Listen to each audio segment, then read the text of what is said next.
Os Estados Unidos poderiam combater uma invasão em seu território? Essa pergunta tem consumido os cérebros dos americanos desde antes do início da Guerra Fria, em 1945, e continua a fazê-lo até hoje. O exército dos Estados Unidos é atualmente um dos mais bem equipados e avançados do mundo, mas eles seriam capazes de defender o país de um ataque altamente sofisticado e total?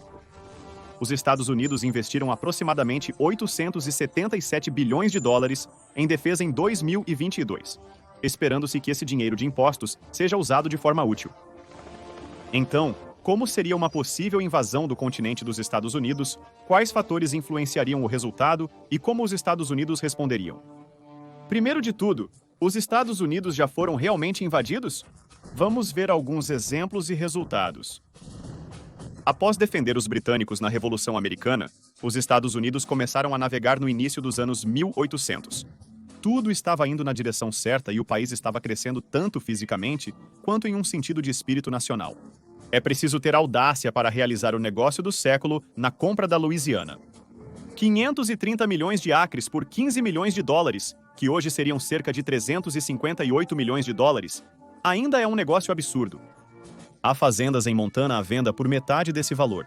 Logo, 358 milhões de dólares por meio continente é absurdo. Mesmo assim, os recém-formados Estados Unidos acreditavam viver uma era promissora, após vencer os britânicos e se consolidar no cenário global. No entanto, os britânicos tinham outras ideias. Atacaram navios dos Estados Unidos e obrigaram marinheiros capturados a servir na Marinha Real. Os Estados Unidos declararam guerra à Grã-Bretanha para proteger sua honra. A guerra durou de 1812 a 1815 e realmente resultou nos britânicos atacando, queimando e ocupando Washington. Tropas britânicas queimaram parte significativa da cidade, incluindo a Casa Branca e o Capitólio. O presidente James Madison e seu governo foram evacuados. Mas essa derrota causou grande vergonha para a jovem nação. Foi a única ocasião na história dos Estados Unidos em que uma força estrangeira ocupou a capital nacional. A paz foi eventualmente negociada e ninguém realmente ganhou a guerra. Mas os americanos teriam a última risada quando Andrew Jackson e sua força de agricultores do interior, piratas, pioneiros, ex-escravos e rufiões em geral, derrotaram uma força britânica experiente, dura e numericamente superior em cerca de 30 minutos na Batalha de Nova Orleans. A próxima invasão aos Estados Unidos aconteceu durante a Guerra Mexicano-Americana. A guerra foi realmente desencadeada quando as forças mexicanas atacaram os soldados americanos patrulhando o Rio Grande. Forças mexicanas invadiram Brownsville, Texas, justificando a retomada de um território que afirmaram pertencer ao México. Esse evento ficou conhecido como o Caso Thornton e fez com que o presidente Polk declarasse guerra ao México. Embora essa invasão tenha sido incrivelmente breve, a guerra que dela resultou viu as tropas dos Estados Unidos conquistarem a cidade do México e assumirem o controle de partes da Califórnia, Texas, Novo México, Utah, Nevada, Arizona e partes do Colorado, Oklahoma, Kansas e Wyoming como resultado. O próximo grande confronto nos Estados Unidos foi a Guerra Civil. Porém, vamos ignorá-la, pois foi uma luta interna. A próxima ameaça de invasão estrangeira aos Estados Unidos veio novamente da fronteira sul com o México. Em 1915, com a guerra assolando a Europa, os Estados Unidos observavam à distância a revolução ocorrendo no México. O governo mexicano sob Venustiano Carranza vinha secretamente apoiando incursões de bandidos através da fronteira sul dos Estados Unidos, que eram violentas e caóticas. O presidente Woodrow Wilson apoiou Carranza para interromper as incursões, sem saber que Carranza era o incentivador delas. Então, com a situação se complicando e os Estados Unidos se envolvendo mais ao sul da fronteira, Pancho Villa assumiu o controle. Villa ficou indignado com o apoio dos Estados Unidos a Carranza e decidiu lançar suas próprias incursões. Essas incursões culminaram em um ataque a Columbus, Novo México, em 1916. Villa comandou pessoalmente o ataque na intensa batalha entre suas forças e o 13º Regimento de Cavalaria do Exército dos Estados Unidos. Villa acabou sendo forçado a recuar para o México, mas essa incursão desencadearia uma invasão dos Estados Unidos ao México para capturar Villa. Os Estados Unidos derrotaram as forças de Villa, mas falharam em capturá-lo. Isso se tornou a Expedição Pancho Villa, comandada por John Blackjack Pershing, que ganharia mais fama nos anos finais da Primeira Guerra Mundial. O México foi novamente ameaçado por invasão quando na Primeira Guerra Mundial, a Alemanha tentou induzi-lo a invadir o sul dos Estados Unidos em larga escala, se a América guerreasse contra a Alemanha. Em troca, prometeram-lhes parte de seu antigo território no Texas, Novo México e Arizona. O governo mexicano os recusou, mas essa comunicação vazou e, na verdade, se tornou uma das principais justificativas para os Estados Unidos entrarem na guerra. Esses exemplos foram principalmente ocorrências isoladas, não invasões massivas para dominar os Estados Unidos, apesar de alguns argumentarem que os britânicos quase conseguiram. Na Segunda Guerra Mundial, o mundo estava em guerra e, novamente, os Estados Unidos tentaram evitar envolvimento direto. Tudo mudou em 7 de dezembro de 1941, quando as forças marítimas e aéreas do Japão Imperial lançaram um ataque surpresa a Pearl Harbor, Havaí, bem como ataques coordenados a outras forças dos Estados Unidos ao redor do Pacífico logo em seguida. Embora o ataque tenha sido devastador, não foi uma invasão, já que as forças japonesas não pretendiam conquistar o Havaí, mas apenas causar o máximo de danos às forças dos Estados Unidos. No entanto, este ataque foi o mais coordenado, sofisticado e letal em solo americano até então, e serviu como trampolim para a entrada dos Estados Unidos na Segunda Guerra Mundial. Os japoneses não pararam por aí, no entanto, e realmente invadiram as ilhas Aleutas de Attu e Kiska. Mesmo não sendo um estado, o Alasca era território dos Estados Unidos, logo, uma invasão. As forças japonesas ocuparam as duas ilhas de junho de 1942 a agosto de 1943. Foi a primeira vez desde a Guerra de 1812 que um exército estrangeiro realmente invadiu o solo americano, e o povo americano estava furioso. Havia um medo intenso de uma invasão anfíbia japonesa na costa oeste dos Estados Unidos, especialmente na Califórnia. Esses medos eram em grande parte infundados, pois os japoneses não tinham a mão de obra ou os recursos para fazer isso. Assim, militares dos Estados Unidos e Canadá retaliaram atacando as ilhas para retomá-las. O único confronto real foi em Attu, já que os japoneses secretamente retiraram suas tropas de Kiska antes do ataque aliado. Attu foi um caso sangrento, pois soldados japoneses e aliados lutaram por cada centímetro de terreno em um clima horrendo. De costas para o mar, o comandante japonês Yasuyo Yamasaki ordenou uma carga banzai com seus homens remanescentes. A carga pegou os aliados de surpresa e rompeu até suas unidades de retaguarda. Americanos e canadenses se recuperaram e, em um intenso combate corpo a corpo, eliminaram todos os soldados japoneses na ilha, exceto 28. Com a retomada das ilhas Aleutas pelos aliados, a pressão sobre o Império Japonês aumentou, e sabemos o resultado. Do outro lado do mapa, e aliada aos japoneses, temos a Alemanha nazista, cujas conquistas insaciáveis da Europa aterrorizaram o mundo inteiro. Os americanos acreditavam que, após conquistar o Velho Mundo, Hitler visaria o Novo Mundo. Hitler desconsiderava os americanos como inimigos fortes, alegando que sua falta de pureza racial os tornava fracos em combate. Tenho certeza de que ele se arrependeu quando os aviadores de Tuskegee começaram a derrubar sua elogiada Luftwaffe. Então, mesmo sem ver os americanos como ameaça, Hitler ainda queria conquistar o máximo possível do mundo. Suas ambições estavam apenas em sua mente, já que nunca houve um plano concreto para invadir a América. O alto comando alemão reconheceu que uma invasão dessa escala estava além de suas habilidades e recursos na época. Durante a Guerra Fria, após a Segunda Guerra Mundial, muitos americanos temiam uma invasão soviética nos Estados Unidos. Felizmente, nada se concretizou. Isso nos leva ao presente, onde o mundo está novamente em perigo. Oriente e Ocidente seguem em desacordo, sempre armados. Se uma potência estrangeira como China ou Rússia decidisse invadir o território dos Estados Unidos, precisaria ser extremamente sofisticada, coordenada e rápida. É a única forma de funcionar, com todas as peças se movendo em sincronia perfeita. Porém, na guerra, as coisas raramente seguem o plano. Como uma invasão seria possível? Essa é a questão que os generais do Pentágono enfrentam, e nem eles podem afirmar com total certeza o desenrolar dos eventos. Ainda assim, o consenso é de que viria na forma de um assalto combinado de armas, com a maior parte da invasão sendo um desembarque anfíbio. Devido ao poder aéreo e marítimo dos Estados Unidos, os adversários precisam controlar o campo de batalha para terem alguma chance de sucesso.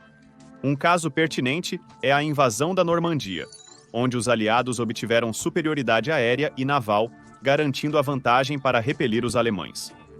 No teatro do Pacífico da Segunda Guerra, todas as campanhas insulares americanas foram desembarques anfíbios, Sem a supremacia aérea e naval dos Estados Unidos, esses desembarques provavelmente seriam massacres. Onde nos Estados Unidos, os invasores estrangeiros atacariam primeiro? Um ataque anfíbio aos Estados Unidos provavelmente seria pela costa oeste, pois a costa leste, com suas várias instalações militares e estaleiros, é mais defendida. Claro, a costa oeste também tem forte presença militar, então é uma escolha ligeiramente melhor. As tropas inimigas tentariam capturar rapidamente o maior número de portos de águas profundas onde desembarcassem. As praias americanas, geralmente, não estão totalmente preparadas contra invasões anfíbias, sendo possível que forças inimigas alcancem a Hollywood Boulevard rapidamente caso haja surpresa. A captura de portos como Los Angeles, Long Beach, Oakland, Tacoma e Seattle seria absolutamente crucial para manter uma linha de suprimento forte à medida que a invasão avançasse para o interior. Seria a primeira prioridade. Uma vez que os invasores conseguissem levar suprimentos para a costa, eles precisariam ser capazes de movê-los. Para fazer isso, eles provavelmente capturariam o máximo de armazéns, arsenais, logística, combustível e centros ferroviários que pudessem. Isso asseguraria suprimentos aos seus exércitos e negaria recursos às forças dos Estados Unidos. Eles podem trazer seus veículos de suprimento, mas uma invasão anfíbia audaciosa como essa precisaria ser rápida e não sobrecarregada com caminhões grandes. Ao menos não na primeira onda. Após estabelecer uma cabeça de praia e base de suprimentos, as tropas podem avançar para o interior para eliminar fortalezas e cercar cidades grandes.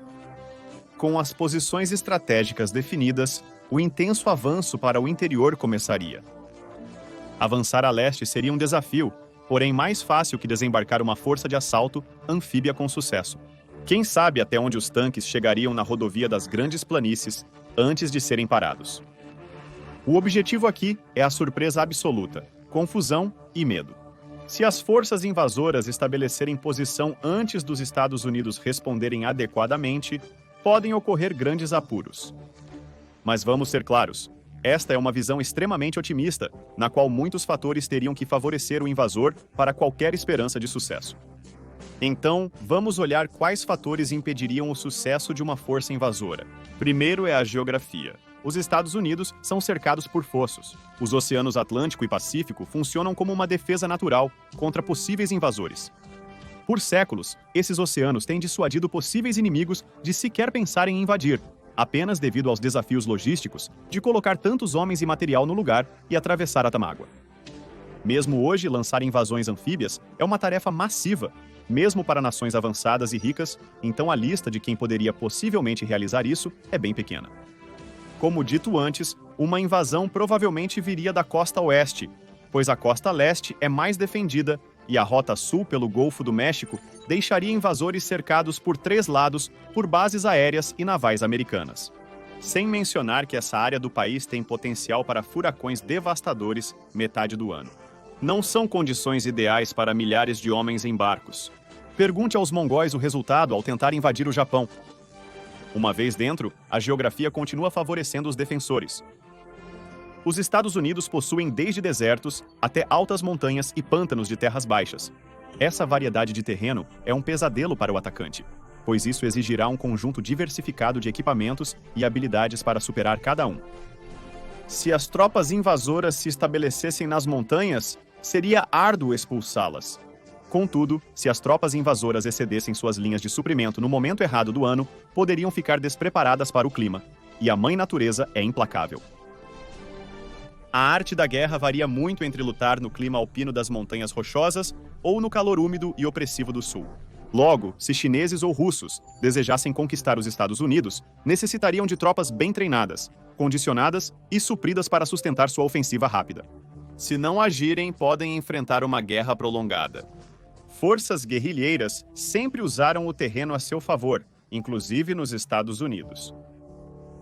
Já dirigiu nas estradas da Virgínia Ocidental ou nos pântanos da Louisiana. Portanto, a geografia tem um papel crucial no resultado de uma invasão para o atacante e o defensor. Precisamos admitir que há outras formas de ingressar nos Estados Unidos. E se os atacantes não atacarem as costas? Se o Canadá ou o México permitirem que forças invasoras usem sua fronteira com os Estados Unidos, poderiam surgir grandes problemas. Pode parecer absurdo, mas coisas mais estranhas já ocorreram. O México ou Canadá poderiam ser coagidos ou subornados para isso, mas terminaria mal. Mesmo que uma invasão terrestre seja mais simples e rápida do que uma anfíbia, o suprimento ainda seria um desafio. Os portos canadenses ou mexicanos de suprimento seriam os primeiros alvos do poder aéreo dos Estados Unidos, estando bem dentro do alcance de ataque. Portanto, a questão principal deste assunto é a habilidade de suprir a invasão e sustentar esse fornecimento. Se o choque inicial não eliminar a superioridade aérea dos Estados Unidos, as forças invasoras devem defender seus depósitos de suprimentos. A fronteira Estados Unidos-Canadá possui poucos cruzamentos adequados para veículos militares, tornando uma invasão dispersa ou congestionada. Ao pesquisar a Rodovia da Morte, você verá como os Estados Unidos lidam com agrupamentos compactos de veículos militares. A fronteira, apesar da segurança baixa, é monitorada e patrulhada ativamente pela Polícia dos Estados Unidos. A fronteira Estados Unidos-México é altamente controlada e regulada. Se milhares de tropas se acumulassem em qualquer país, é provável que a inteligência dos Estados Unidos notasse, mesmo com pessoas passando ilegalmente. A boa notícia é que Canadá, México e Estados Unidos mantêm boas relações e lucram muito com o comércio. Isso nos leva ao próximo fator que pode fazer ou quebrar uma invasão: a tecnologia. Lembra quando falamos que o segredo é a chave para toda essa coisa? Para uma invasão dos Estados Unidos, os invasores precisariam reunir secretamente suas tropas e suprimentos e posicioná-los. Os Estados Unidos possuem programas de satélite avançados e vitais para a defesa nacional. Podem ser utilizados para detectar e rastrear movimentos de tropas, fornecendo à inteligência dos Estados Unidos aviso prévio se exércitos estrangeiros mobilizassem tropas e equipamentos militares. Existe algo chamado Programa de Suporte à Defesa, operado pelos Estados Unidos. Satélites vitais para alerta precoce em defesa nacional operam em órbitas geoestacionárias de 35.884,4 km. Eles podem identificar lançamentos de mísseis, espaciais e detonações nucleares. Além da tecnologia de satélite, o Exército dos Estados Unidos também possui recursos tremendos quando se trata de radar e drones também. Por exemplo, a Marinha dos Estados Unidos tem seu próprio sistema, conhecido como RODER, ou Radar Relocável Além do Horizonte. Ele pode cobrir toda a América Central, o Caribe e uma grande parte da América do Sul. Se o radar estiver operacional, qualquer força inimiga que se aproxime estará sob vigilância. A indústria de drones dos Estados Unidos expandiu suas capacidades usando as guerras no Iraque e Afeganistão como laboratório de testes. A função principal sempre foi a coleta de inteligência e vigilância, e essa função continua a crescer a cada ano que passa. Isso indica que as habilidades de inteligência e alerta precoce dos Estados Unidos são extremamente complexas e abrangem todas as regiões próximas às suas fronteiras. Para qualquer invasor ter até a mais leve esperança de sucesso, eles precisariam jogar um pouco sujo. Vamos analisar o próximo fator: métodos de ataque não ortodoxos. A guerra está ficando mais complicada, ninguém pode discordar disso. Antes eram dois grupos se esfaqueando com lâminas de metal. Agora, países travam guerras indiretas em locais remotos do mundo para controlar o fluxo de recursos para fabricantes e consumidores, mantendo seu status global. Para lutar nessas batalhas sempre em mudança, são necessárias novas armas. Ataques cibernéticos serão um dos maiores perigos nos próximos anos. Esses ataques podem paralisar sistemas de computadores governamentais e privados, cortar o acesso à internet, desabilitar usinas hidrelétricas e possivelmente desorganizar sistemas de posicionamento global de grandes veículos como os petroleiros. Existem 1 milhão de casos de uso, mas de acordo com a Agência de Segurança de Infraestrutura e Cibersegurança, o principal objetivo da ciberguerra é enfraquecer, interromper ou destruir outra nação. Enganação na guerra não é nada novo. Na verdade, é um dos aspectos mais críticos dela. Se não tivessem enganado os alemães, convencendo-os de que a invasão real ocorreria em Paz de Calais, mais acima na costa, os aliados poderiam ter sido repelidos ao mar na Normandia. Essa artimanha retardou a ação de Hitler com suas reservas de Panzer, dando aos aliados tempo para estabelecer uma frente de batalha e confrontar os alemães. Logo, um exército invasor que quisesse se aproximar secretamente dos Estados Unidos teria que usar ataques cibernéticos para ter uma chance. Um método não convencional de ataque seria um pulso eletromagnético. O pulso eletromagnético é basicamente uma curta explosão de energia eletromagnética. Foram transformados em armas, podendo ser acoplados a mísseis ou outros métodos de entrega. Uma vez detonados, esses pulsos eletromagnéticos sobrecarregariam as redes elétricas, desligando-as e degradando ou destruindo todas as tecnologias. Isso pode abranger desde celulares até motores de carros e geradores. Um pulso eletromagnético é uma maneira rápida e fácil de tirar a vantagem tecnológica de um oponente e voltar no tempo, para antes da Revolução Industrial. Assim, enquanto a América estaria desatenta ao mundo exterior, buscando entender o ocorrido, um exército invasor poderia aproveitar o caos para atacar. Deixando a tecnologia de lado, outro método mais prático de preparar uma área para a invasão é a boa e velha sabotagem militar. Não é segredo que o poder aéreo e naval dos Estados Unidos são incomparáveis. Então, se uma força invasora quisesse nivelar o campo de jogo, eles infiltrariam agentes que realizariam ataques coordenados contra as instalações aéreas e navais dos Estados Unidos nas horas antes do início da invasão. Sei o que está pensando agora. Essas instalações têm níveis extremos de segurança, e você está correto, mas isso não significa que elas sejam impenetráveis. Outro exemplo da Normandia. A resistência francesa foi crucial para o sucesso da invasão. Sem os esforços para sabotar as redes de comunicação e ferrovias alemãs, a ofensiva toda poderia ter fracassado. Algum nível de sabotagem militar poderia ser um dos fatores decisivos no resultado de uma possível invasão. Como o filósofo chinês Lao Tzu uma vez disse, não há maior perigo do que subestimar seu oponente. Em táticas de campo de batalha, nada é mais simples ou comprovado do que dividir e conquistar. Na era atual de guerras por procuração e cyberataques, o armamento de guerra está em constante mudança. Com cada nova invenção, há um breve período em que as pessoas a usam para o bem e para a melhoria geral da raça humana, mas inevitavelmente ela se torna uma arma. Por exemplo, o primeiro voo ocorreu em 1903 e, em 1911, aviões já eram usados como armas. Em agosto de 1945, 2 bombas atômicas foram jogadas no Japão a partir de um bombardeiro. Em 42 anos, fomos do primeiro voo ao lançamento de bombas destruidoras de cidades. Não é novidade que a internet, com todos os seus benefícios, pode se transformar em uma arma.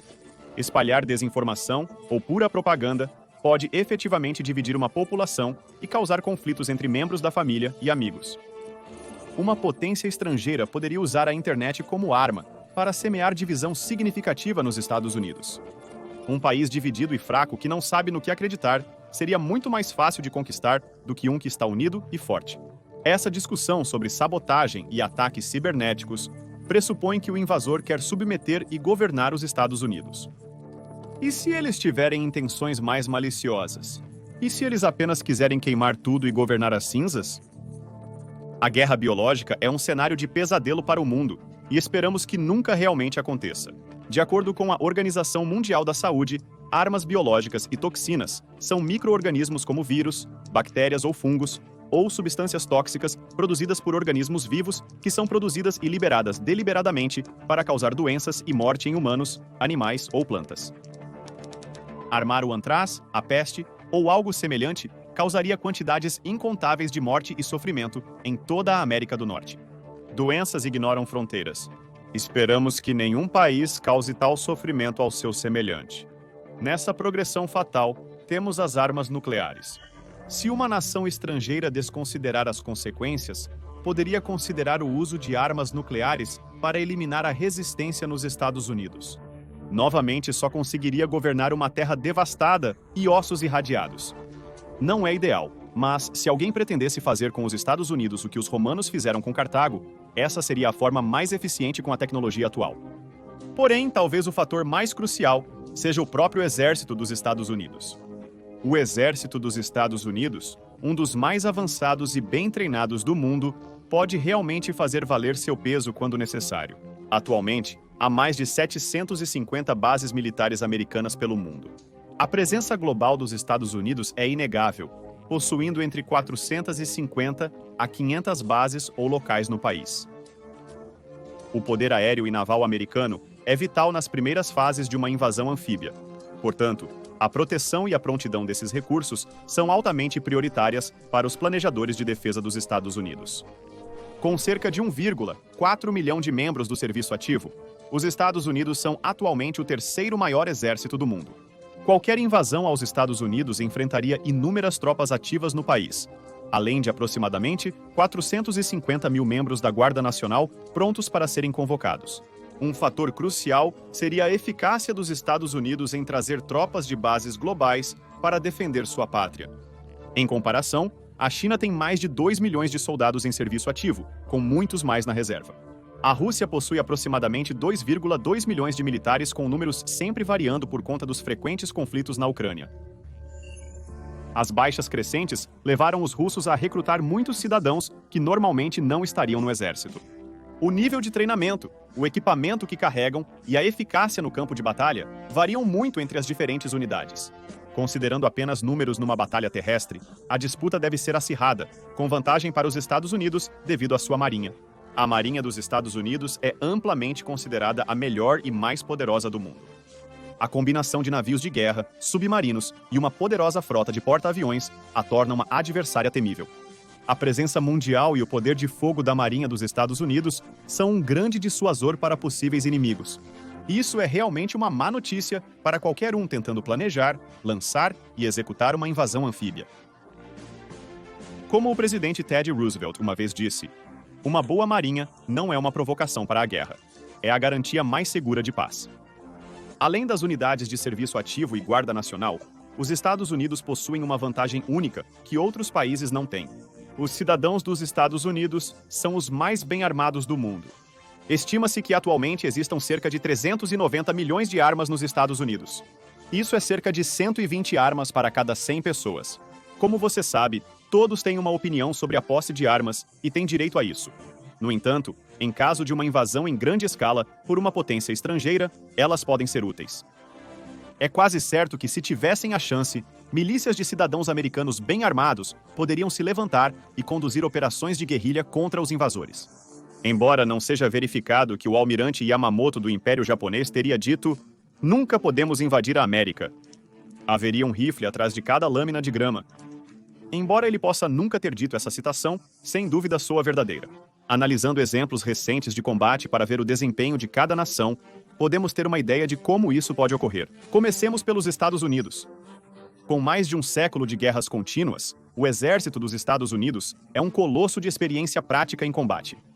Apenas nos últimos 20 anos, os Estados Unidos lutaram 2 guerras, e embora não se possa dizer que venceram vitórias claras em nenhuma delas, a experiência de campo adquirida lá para todos, desde os generais no Pentágono até os atiradores protegendo a esquina da rua, servirá aos Estados Unidos para as próximas décadas. A tecnologia de armas nessas guerras foi aprimorada através do combate, um teste de alto risco. Não é segredo que os Estados Unidos são o principal fabricante de armas do mundo. Após a desastrosa saída do Afeganistão em 2021, o exército dos Estados Unidos enfrenta uma fase similar após Vietnã. Está diminuindo e se rearmando. Esse nível de experiência contrasta fortemente com o da China. Eles não entraram em guerra real desde 1979, quando conflitaram com o Vietnã devido à disputa deste com o Camboja. A guerra durou cerca de um mês e não teve um vencedor claro. Portanto, mesmo que alguns dos combatentes daquela guerra estejam vivos, foi há 45 anos em 2024 e estariam mais velhos. Isso implica que todos os soldados alistados, oficiais juniores e muitos oficiais superiores não possuem experiência prática de combate. É uma grande desvantagem para um exército em guerra. Até que as balas comecem a voar, não temos ideia de como o exército chinês realmente reagirá. O exército russo lutou em vários conflitos regionais desde a queda da União Soviética, mais notavelmente contra a Chechênia, Daguestão e Geórgia. Esses foram menores em escala e contra forças comparativamente inferiores. Não foi até a invasão russa da Ucrânia em fevereiro de 2022 que o exército russo teve seu valor devidamente testado. A menos que tenha estado isolado, provavelmente já ouviu sobre o que ocorre na Ucrânia. Nos primeiros dias da invasão, a Rússia avançou profundamente nas defesas ucranianas, obtendo grandes avanços com sua armadura superior. Os ucranianos, com o auxílio de armas ocidentais, mantiveram sua posição e repeliram os russos para um impasse. Ambos os lados se entrincheiraram, ganhos territoriais são mínimos, mas baixas seguem aumentando. Os russos continuam a bombardear cidades ucranianas, enquanto a Ucrânia usa drones para atingir navios e infraestrutura russa. Este é o maior e mais destrutivo conflito que a Europa viu desde a Segunda Guerra Mundial. e até a produção deste vídeo, não parece que vai acabar tão cedo. O exército russo teve êxitos, mas também enfrentou mais desafios do que muitos imaginariam. A agitação civil pela impopularidade da guerra e ordens de recrutamento está tornando o cenário russo mais turbulento. 1917 fantasmas voltaram? As semelhanças são muito assustadoras para serem ignoradas. Impasses, guerra de trincheiras, agitação civil e um governo opressor que fará de tudo para permanecer no poder. A única coisa que está faltando é um homem santo bêbado e místico chamado Rasputin. O tempo mostrará se o curso será como em 1917, mas é certo que mais sangue será derramado, independentemente do desenrolar dos eventos. Claro, tudo isso é especulativo, então ninguém pode dizer com absoluta certeza como seria uma invasão aos Estados Unidos. Isso é guerra. Os vencedores geralmente agem de forma ousada ou inesperada. Como estão, os Estados Unidos são um dos países mais seguros da Terra. Suas vantagens geográficas, como 2 enormes oceanos de cada lado, isolam-no de invasões terrestres tradicionais e tornam uma invasão anfíbia uma das poucas opções viáveis disponíveis para possíveis invasores. Invasões são extremamente difíceis de serem bem-sucedidas. Mesmo com a tecnologia que temos à nossa disposição hoje, uma força de invasão ainda precisa reunir suas tropas em posição e nas praias. A Normandia nos ensina que surpresa e engano têm papel crucial no resultado de invasões. Contudo, o eixo não possuía satélites espiões ou drones monitorando cada ação aliada. O papel crescente e inegável da tecnologia na guerra atual é sem precedentes. Para ter uma chance, um invasor precisaria interromper ou desabilitar as capacidades de inteligência e tecnológicas dos Estados Unidos antes de chegar às praias. Se não mantiverem os Estados Unidos no escuro, enfrentarão dificuldades para combater seu poder aéreo e naval. Dito isso, existem algumas opções que eles têm para suavizar as zonas de desembarque e o país além. Algumas são mais astutas que outras.